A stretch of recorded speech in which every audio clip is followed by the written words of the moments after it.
window. A nigga jury real metal like a candle. I went from rad to riches to a future with tip. I went from smart car to a bitch with some smart lips. And that. You need to check your mama. But that's it. That's it. Don't get mad at me. I'm not calling out your mama. I need to be re-raised by the child that I raised. The content that is said in this video will be cited by some reputable and legitimate sources. They won't be too boring. I'm definitely going to elaborate and give you my take. Even my mom will make an appearance. And we'll really get into it. According to a feature article by Sophia Bethune, published by the American Psychological Association, Generation Z is more likely to become stressed from offensive dialogue and gestures than millennials, Generation X, and baby boomers by 25%.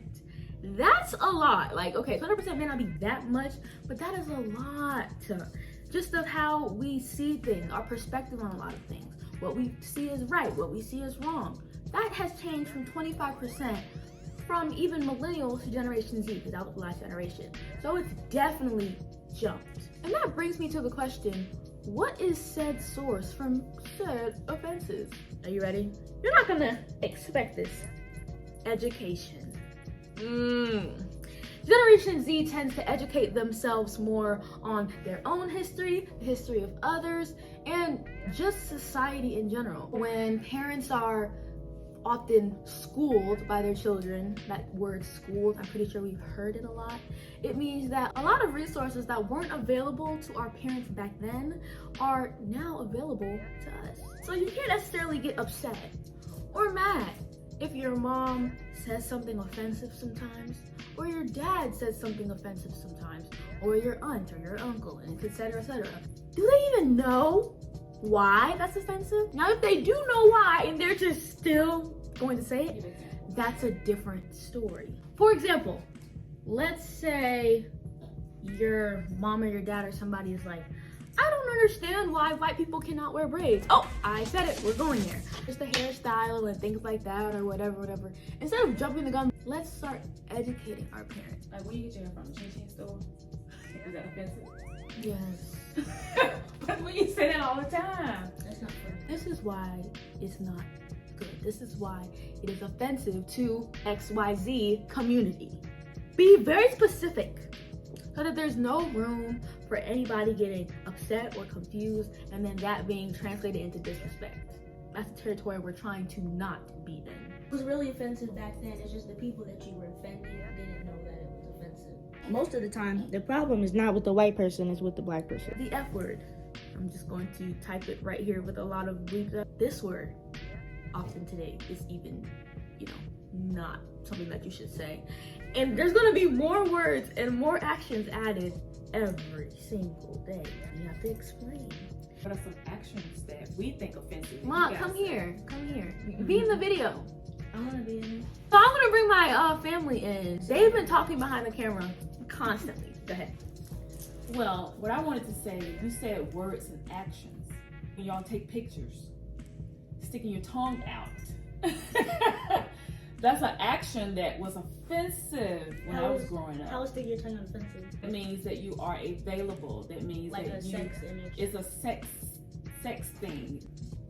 It's more normalized. There's a difference between intention. Too many things have been normalized. A lot of things that because when we was growing up, it was not normal. There are some things that are normalized that shouldn't be normalized, and some things that are normalized that should have been normalized. Because they were once abnormal and they needed to be normal for people to feel more accepted and feel more free. Fashion. Fashion.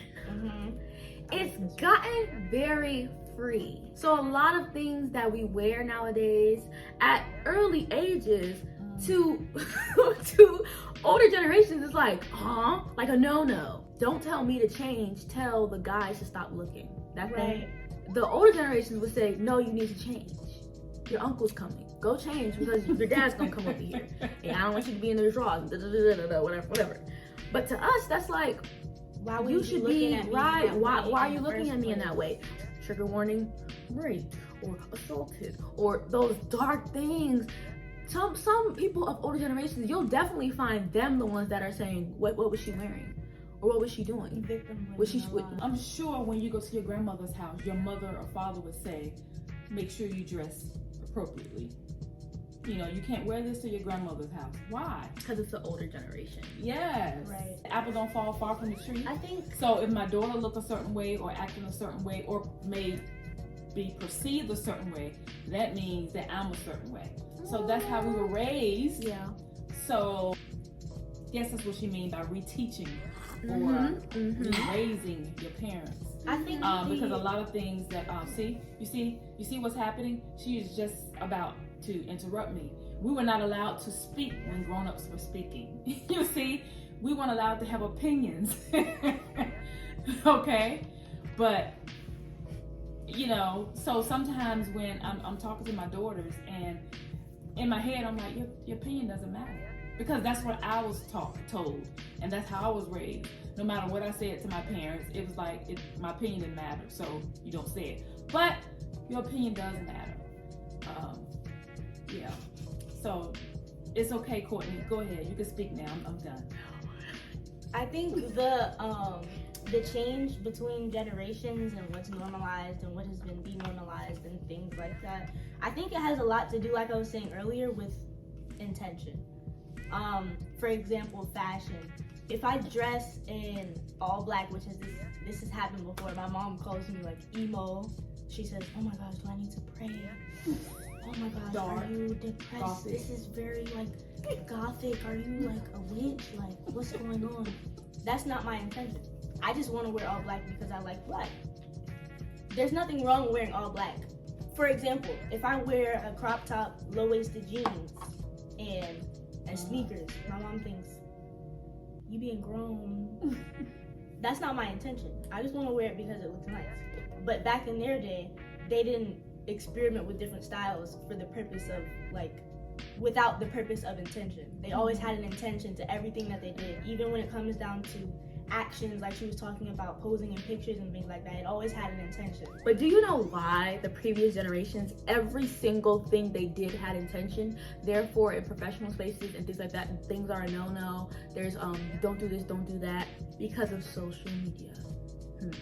There was no social media. There was barely any internet back then. So nothing could be a trend or be because I like it, because I want to, and stuff like that. Nothing was that back then because there was no source to go to. Now, even if there was like a fad, or they looked at their favorite artist back then and wanted to dress like them, it was more of like adoration than I'm going to adapt this style to who I am and wear it because I want to. You know what I'm saying? Things were less personalized and more about the world because they touched and feel and talked to and see all the time, 24/7. They had a lot to let slide and a lot to find wrong at the same time. Women were not participating in a lot of the job market. In school, we got an education, but then, okay, now you got to find a husband to take care of you, and you got to have some kids. When you're trying to find a husband, they're like, okay, wear this dress, wear that dress. So that's why when we see you guys wearing certain things, oh, she trying to do this, because in the 40s and 50s, that's what it was. But now women are working, making more money than men. The older generation, like myself, when we see you dress in a certain way, we think you have intentions, because we always had some type of intention. So that is very true. And then take it even further when it comes to love in general. Lines have been rightfully blurred. So when you go to your parent and you say, "Mom, my friend's pronouns are they, them, so don't call them she or her," your parent would be like, "What is that?" No, I'm not doing that. I didn't have to do that with so-and-so, with this person or that person or whatever. Now genders, the lines are rightfully blurred. So your parent may look at somebody and think, "That's a girl," and you're like, "No, they identify as a man." I love everybody, but you shouldn't get offended. I don't get offended when someone tell me that I'm non-Christian or I'm a heathen or whatever. Mom, that has nothing to That's do. not That even- has that's nothing not to comparable do at all. That has Or if nothing someone to do. tell me you That's are, not comparable. That at has all. nothing or to them or they, I'm like, okay. That has nothing to do with that, and let me tell you why. Jesus. As a person, what I believe in and what I think is right or wrong does not matter when it comes to respecting other people. It just doesn't. That's why a lot of things in this world are debatable when it shouldn't.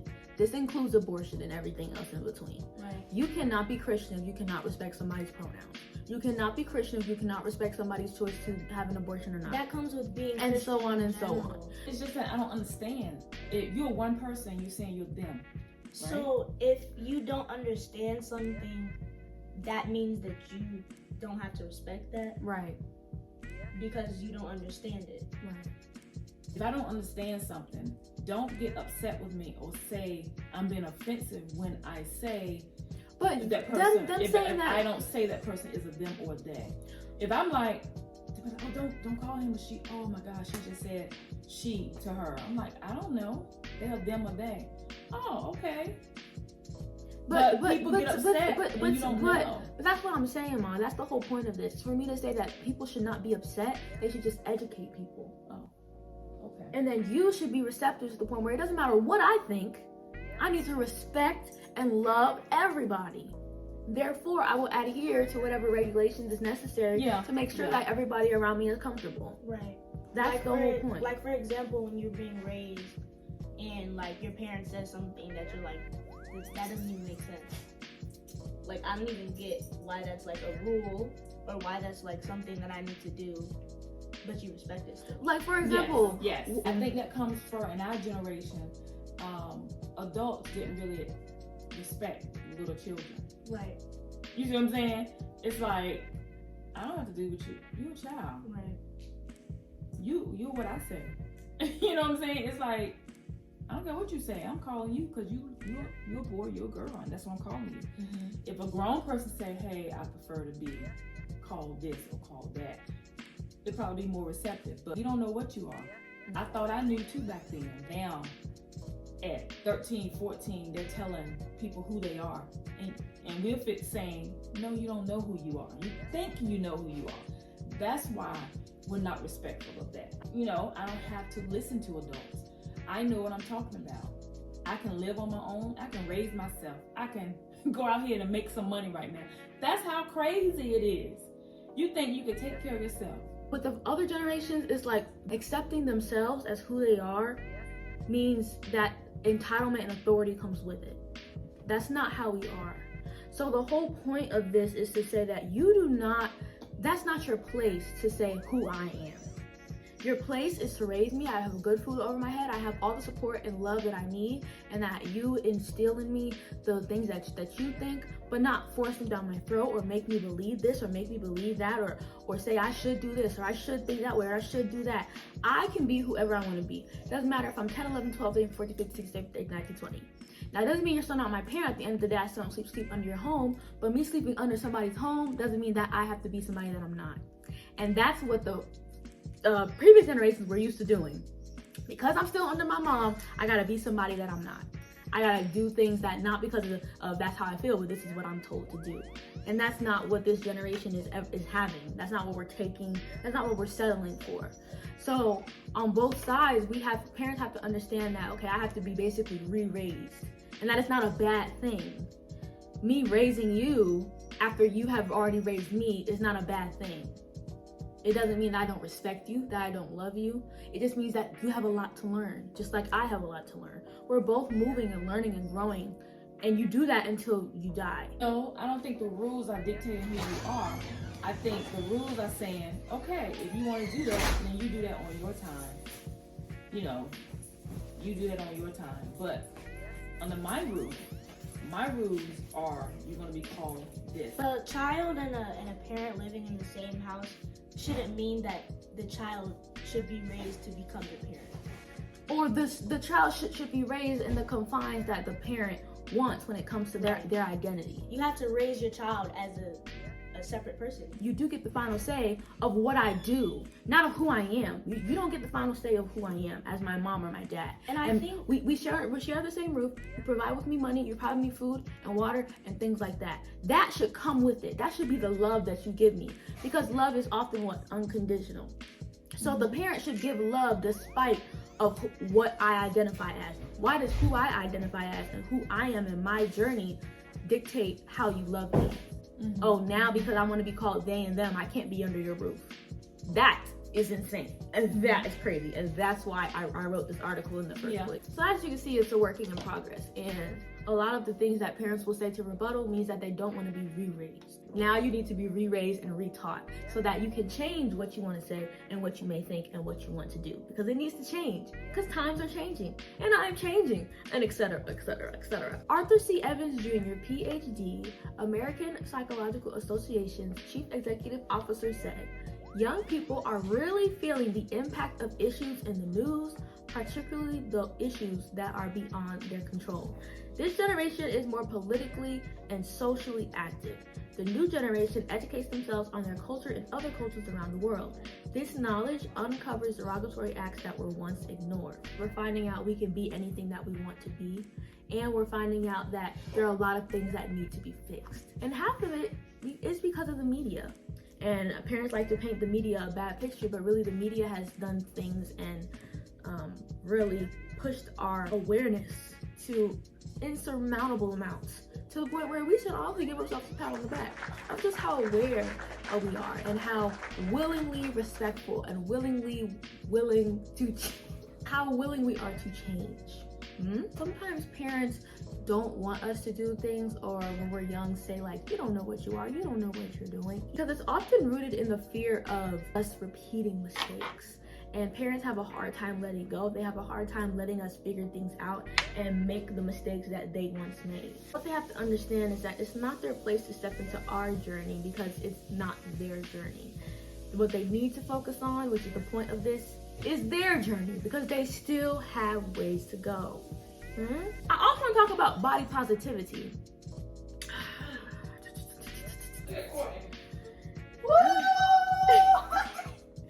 I was that age. I did not look nothing like that. I was like this. I was out running, I was out doing this, I was out doing this. There was no possible way they looked like that at that age.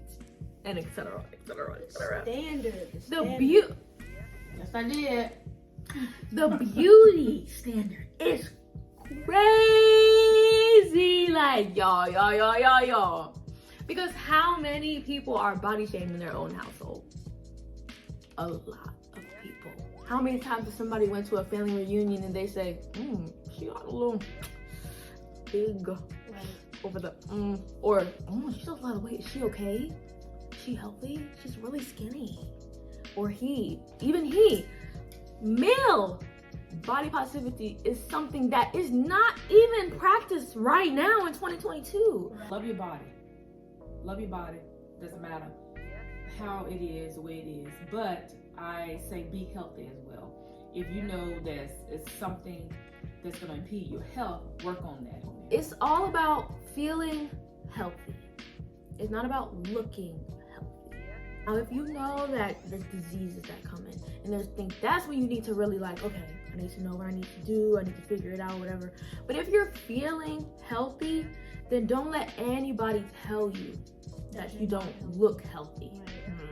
Healthy can look like so many things on so many different bodies, and so many different people can feel like so many things. But if you feel okay and your doctor says you are okay, then you are okay. A lot of things aren't positive just automatically to them because of maybe their family, how they were raised, or their generation. It's unfathomable to them that you can love yourself despite what you look like. That's like a unfathomable world to them. But that's not for them to decide. But a lot of people may confuse body positivity with just being positive about how I look. No. Body positivity means that I determine how I look in my body. You know what I'm saying?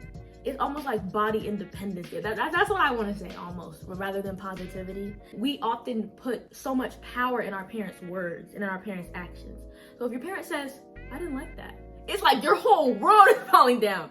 But if your friend or somebody else says, I didn't like that, it's like, okay, I'm not really here to please you. Because it's like, I have so much reverence for my mom that if whatever they say or whatever my dad says or my grandma, it's so many different people in whatever your household may be, my aunt or anybody, if they say it, then it is so. If you say I'm ugly, then it is so. You know what I'm saying? Time for us to take our power back. Time for us to take our power back and say, what do I think about how I look? What do I think about what I wear and things like that? I feel good, I feel nice, I feel this, I feel that. So that's what I'm gonna go by. And that's what re-raising your parent is all about. When a child tries to teach their guardian the new ways of the world, it should not be perceived as disrespect or ungratefulness. Values inevitably change in correspondence to the times. Why is this natural principle hard for parents to accept?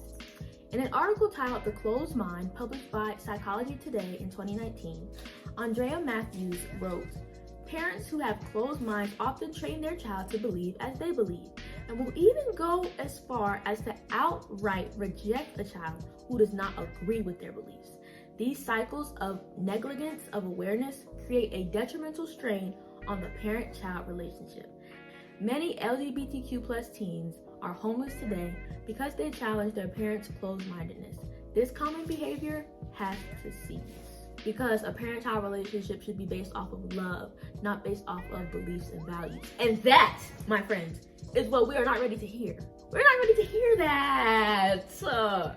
I kind of ate when I said that. Okay. Then I said, in other cases, rebellion can take control, which causes parents to ignorantly wonder where they went wrong. Sometimes they're like, okay, you do you and I'll do me. And we end up rebelling hard. Oh, I don't know where he went, or I don't know where she went. Oh my gosh, I don't know. I thought I raised them correctly. They don't think about the fact that you literally shoved every belief and value that you think is right down their throat. And maybe that's why they rebel. It's not to say that your rebellion is justified and that's how you were supposed to act, but sometimes we have to ask ourselves, okay, what could I have done to make them feel more accepted and comfortable in the home that they live in? And lastly, how can one be an open-minded parent? Listen to your child with zero judgment. Don't think about how it used to be. Take an adaptable approach instead of trying to quote-unquote fix the beliefs you think are senseless. Hold on.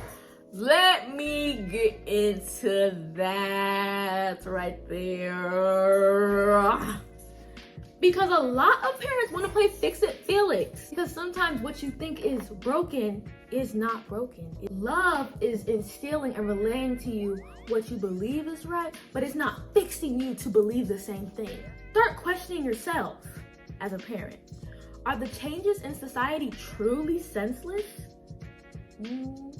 Is everybody truly sensitive? Or do you not have any touch of sensitivity? Oh, hold on. Oh, I gotta really get into these things. Proactive self-development. That means from the time you are born to the time you pass away, your values, your beliefs, what you think is right and wrong, and just how you live will change. And you cannot be so stubborn to the point where you block your own growth in the society that we live in, or just in your life in general, being so stuck in your own ways that you don't ever develop again. It's like at a certain age, or after kids, or after you've been through so much, quote unquote, you don't think there's any more work to be done. I love when I see parents that think one thing and then like their children say something, or somebody else says something in their own community and they change. And they get so emotional because they're like, all my life I've been thinking this way, and when my daughter told me this, I realized that. I love that. I'd be like, it's okay to be wrong. It's okay that you offended them and you didn't know. It's okay. This should be oh, thank you, because I have so much to learn. Just because I reject you and say, you can't say that, or don't do that, or you can't do that, doesn't mean that I'm mad. Doesn't mean that I'm upset. Doesn't mean that I'm trying to be aggressive or disrespectful. I'm simply saying, Dad, Mom, Pops, Nana, ignorance does not call for toxicity, okay? But the abandonment of acceptance does. Or as a parent, when you do not know something, that does not call for a toxic relationship. Now, when you try to educate your parent and they no longer accept that, that's where you get that tension, that stress. Because as much as I tell you how I feel, it's like, I'm not accepting it. I'm just not. And that, my friends, is what a toxic relationship is. For sensitivity to become a natural essence of life instead of an annoyance, oh my God. I'm sorry, Chimmy. This generation is so sensitive. Why isn't sensitivity something natural in your life? You may have to let your child re-raise you. Hey! So lovelies, that concludes my first episode of Mo Talks with Mo. I hope this was not only educational for you, but a good time for you to just sit, you know, grab some snacks and just have an intellectual conversation. We're gonna step on these people's toes like crazy. You're gonna be like, oh, what? Yeah, it's gonna get serious in here. It's gonna get hot in here. Please go read my article. Please go read it and go under articles and video essays. Stay tuned for Mo Talks with Mo. Get it? Because it's Mo Talks with Mo. Have a lovely day. Peace. Nothing but God. I count 6 shots. Bustin' out the bando. A nigga jury real metal like a candle. I went from rad to riches to a feature with tip. I went from smart car to a bitch with some smart lips. And that